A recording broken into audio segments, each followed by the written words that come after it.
γυναίκα είχε στην τσάντα της κρυφή κάμερα και αυτό προκύπτει από το γεγονός ότι όταν φτάνει στο δωμάτιο, όπου επρόκειτο να συναντήσει τον Ζαχόπουλο, φαίνεται πρώτα ο πρώην γραμματέας καθισμένος σε καναπέ με έναν πίνακα πίσω του. Στο DVD φαίνεται να μπαίνει σε δωμάτιο κεντρικού ξενοδοχείου, δεν έχει πάνω της κάμερα. Τι θέλω να πω, όχι ότι δεν έχει σημασία η υπόθεση, αλλά ότι δεν έχει τη σημασία την τεράστια πολιτική σημασία που προσπαθούν να βγάλουν με το ζόρι, με αποτέλεσμα να πηδάνε οι άνθρωποι από τα παράθυρα. Δηλαδή, αυτός ο συγκεκριμένος που έρχομαι και τον οποίο χαρακτηρίζω πιο τραγικό θύμα από τον ίδιο τον Ζαχόπουλο. Τώρα αναφέρεσαι στο δικηγόρο. Στο δικηγόρο, ναι. Γιατί ο Ζαχόπουλος στο κάτω-κάτω έμπλεξε. Ναι. Έμπλεξε ο Ζαχόπουλος. Και μάλιστα απορώ κιόλας γιατί δεν βγήκε να είπε, παιδιά, έμπλεξα. Ναι. Πάντως για λόγους υγείας παραιτήθηκε. Πάντα. Ναι. Μπορεί να είδε τίποτα και να πάθει ταμπλά και να πάει. Θέλω να πω ότι μία στάση που υπάρχει, δηλαδή βεβαίως δεν συγκρίνεται με το θέμα οπωσδήποτε Πασχάλη, ναι. Αλλά υπάρχει και η στάση ότι βγαίνω δημόσια και λέω συγγνώμη, έμπλεξα με προσωπική μου ευθύνη κτλ. Δεν χρειάζεται να πω τι ακριβώς έκανα. Έτσι. Εξέδρασα την κυβέρνηση, με συγχωρείτε, φεύγω.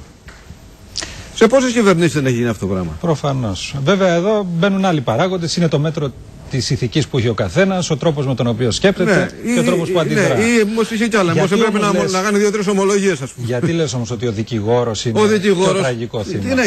Για τον εξής λόγο. Γιατί διαβάζω εγώ την επιστολή του. Καταλαβαίνω ότι είναι σε φοβερή φόρτιση ο άνθρωπος. Γιατί αυτό τα γράφει και λίγο αλαμπουρνέζικα, δικηγορικά, ελληνικά, που δεν τα γράφει κανείς κανονικά. Και για ποιο πράγμα πάει να αυτοκτονήσει ένας άνθρωπος να χάνει τη ζωή του? Δηλαδή, άντε να πήγαινε, ας πούμε, για συμβολή σε απόπειρα εκβιασμού, δηλαδή για. Αλλά τι έγινε αυτός όμως? Ξέρεις, εδώ κάποιοι αμφισβήτησαν και τον τρόπο που επέλεξε να βάλει τέλος στη ζωή του. Είπαν ότι αν ήθελε, ας πούμε. Αυτό είναι απαράδεκτο.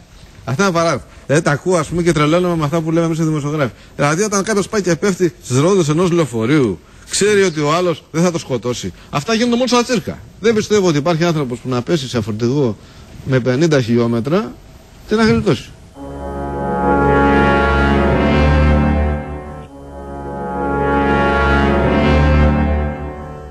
Τώρα, ως προς το αν έγινε ή όχι μοντάζ, η μέχρι τώρα έρευνα αποδεικνύει ότι δεν έχει γίνει μοντάζ στο βίντεο αυτό, στο DVD. Είναι σίγουρα κομμένο και μονταρισμένο το βίντεο αυτό. Κανένας εισαγγελέας δεν έχει διαψεύσει καμία πληροφορία του Μέγκα. Εγώ βλέπω την περίπτωση πεντακάθαρα. Δηλαδή, ότι ήταν κλασική περίπτωση ένας αξιωματούχος. Έκανε κατάχρηση εξουσίας, είχε μια φίλη. Έτσι. Τη φίλη δεν τη βόλεψε για διάφορους λόγους του ελληνικού παραλόγου. Έτσι. Ναι. Έτσι στο κάτω-κάτω βόλεψε την αδερφή μου, τελειώνουμε. Ναι. Ίσως όχι μόνο μία φίλη, δύο, τρεις. Εντάξει. Πρέπει να τον σκοτώσουμε. Να το παρατήσουμε πρέπει. Αυτή πρέπει να την πάμε στη φυλακή άμα δεν έχουμε αδειάσει τα στοιχεία. Έγινε λοιπόν η γαραμπόλα. Ξαφνικά επειδή το θέμα έφτανε μέχρι το Μαξίμου, επειδή ήταν γνωστός σου και φίλος του Πρωθυπουργού. Είχε και τα πιπερά τα στοιχεία τώρα του ερωτικού δεσμού. Πέσαμε όλοι οι δημοσιογράφοι. Το εκβιασμός ακόμα δεν έχει διαπιστωθεί από κανέναν. Ότι εκβίαζε η 35χρονη το Ζαχόπουλο. Ακόμα δεν. Και μάλιστα αυτοί στους οποίους προσήλθε, εμείς έχουμε καταθέσει ότι δεν το είδαμε αυτό το πράγμα. Και δεν το ξέρουμε, έτσι. Είδες όμως, είπες πριν, μια γυναίκα η οποία ήθελε να τον καταστρέψει. Ναι, αλλά σου πω και τα λόγια. Τώρα μιλάμε σαν δημοσιογράφοι. Δεν μιλάμε ούτε που καθιστούμε τους ανακριτές, ούτε τους εισαγγελείς. Άμα θες να τον καταστρέψεις και τον εκβιάζεις, είναι έτερον εκάτερον. Αν τον εκβιάζεις, μπορεί, δεν θέλω να τον εγώ, να είδε ότι δεν απέδιδε ο εκβιασμός της και μετά να αποφάσισε να τον καταστρέψει. Όχι, γιατί εκείνη την ώρα ήθελε να τον καταστρέψει. Ναι, αλλά μπορεί τις προηγούμενες ημέρες, εβδομάδες και μήνες να έχει εξαντλήσει κάθε προσπάθεια. Δεν ξέρω, μπορεί να προσπάθησε πολλές φορές. Είναι αλήθεια αυτό.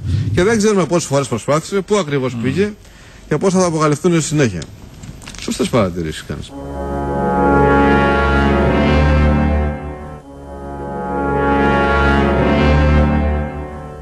Δεν ακούγονται φωνές. Αυτή την πληροφόρηση έχω κι εγώ. Δεν έχει φωνή.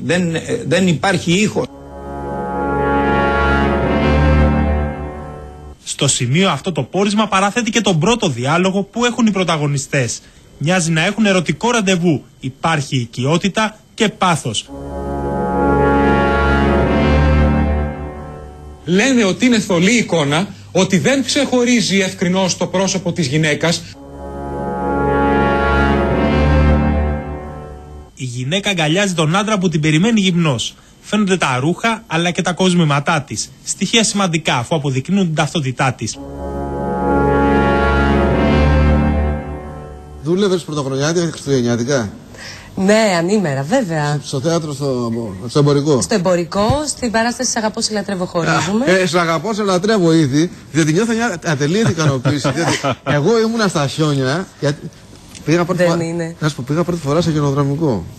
Πρώτη φορά? Ναι, πρώτη φορά ως παράγον. Έτσι. Εκδίκηση. Και τώρα βρω να δεις, ήμουνα ως παράγον στα χιόνια και η Τζίνα, η οποία θα έπρεπε να είσαι, γιατί εγώ υπέθερα θα είσαι με όλες τις άλλες καλές οικογένειες στα χιόνια. Έτσι έλεγε ο άντρας μου, αλλά δεν τα καταφέραμε. Και τι είναι, πήγανε και σε αφήσανε πίσω να δουλεύεις? Όχι, έμεινε εδώ. Δυστυχώς και με βρίζει. Πες μας ότι είχατε και 2 παραστάσεις, να το κάνεις ακόμα καλύτερο. Λέει συνέχεια όμως. Να το ευχαριστούμε, Θεέ. Κάναμε 10 παραστάσεις την εβδομάδα. Υπάρχει Θεός, υπάρχει αταξική κοινωνία. Ευχαριστούμε πάρα πολύ. Συγχωρείτε, να σου κάνω και μια ερώτηση. Η φιλοδοξία πληρώνεται. Αυτό θα σου πω. Εκεί ήθελα να πω. Εσύ περίμενες να εξελιχθεί έτσι η ζωή σου? Κοίταξε. Γιατί βλέπω ότι τώρα δουλεύεις, αφού του ήρθες εις γάμου κοινωνία με τον Παύλο τον Βαρδινογιάννη, εγώ υπέθεσα ότι θα χαλαρώσεις. Και τώρα εσύ δουλεύεις πιο πολύ, εγώ αυτό βλέπω δηλαδή. Εμένα ο άντρας μου είπε ότι έχουμε έξοδα. Οπότε τρέχω. Όχι. Να τα ακούνε οι δικές μας. Όχι, να τα ακούνε. Σήμερα είναι παραδειγματική αυτή η εκπομπή. Θα πρέπει να την πάρουν στα σχολεία, να την μεταδίδουν για να δουν πώς είναι τα σωστά κορίτσια. Πόσες δουλειές κάνει? Μία για αυτή, εντάξει. 15 μέρες καθόταν στις γιορτές. Καθηγήτρια, δεν στο σχολείο. Ναι, δασκάλα. Δηλαδή δουλεύει. Εντάξει, εδώ συζητάμε. 2 τετράωρα. Να πάει να κάνει. Θα μπορούσε να πάει σε ένα υπόγειο να κάνει μια παράσταση, κάτι διπλέ, τίποτα. Να πάει να κάνει ιδιαίτερα. Κάτι, ναι. Α, δεν γίνεται έτσι. Για λέγε λοιπόν, πώς. Από τα 17 μου δουλεύω, αυτό που ήθελα να σου πω, και δεν είναι κάτι που θέλω να το σταματήσω. Απλώς έχω την ευκαιρία τώρα, αν θέλω, του χρόνου να μην δουλέψω. Ή για κάποιους μήνες. Σε βλέπω του χρόνου στα χιονοδρομικά. Αυτό με. Εγώ τη βλέπω του χρόνου σε 2 θέατρα. Φαντάζεσαι. Δεν υπάρχουν συνάδελφοι, οι οποίοι, δημοηθοποιοί εννοώ, οι οποίοι κάνουν. Παίζουν δευτερότριτο και παίζουν και κανονικές παραστάσεις. Και παίζουν και κανονικές σε άλλο. Έχεις ήδη ετοιμάσει. Το έχεις μάθει δηλαδή πώς λειτουργεί. Το ζήτημα το ξέρω. Γιατί εσύ δεν πρέπει να προλαβαίνεις κανονικά. Εδώ πώς ήρθες? Λόγω του ρεπό σήμερα. Λόγω του ρεπό, ναι. Γιατί έχει 2 σύριαλ. 2 σύριαλ. Το θεατρικό και παίζω και ακολουθώ τα χνάρια σου. Παίζω σε μια ταινία. Παίζω στη μεγάλη οθόνη, αλλά δεν μπορώ να πω κάτι γι' αυτό. Να ακολουθήσω εγώ τα χνάρια σου όμως και κάνω. Το βλέπω. Τελείωσα, θα κάνω κι εγώ κανένα ανάλογα μου. Όχι, δεν συμφέρει. Όχι, θα κάτσω εδώ που είμαι. Δεν κάνω λόγο. Καλά που είμαι, πάμε συνέχεια.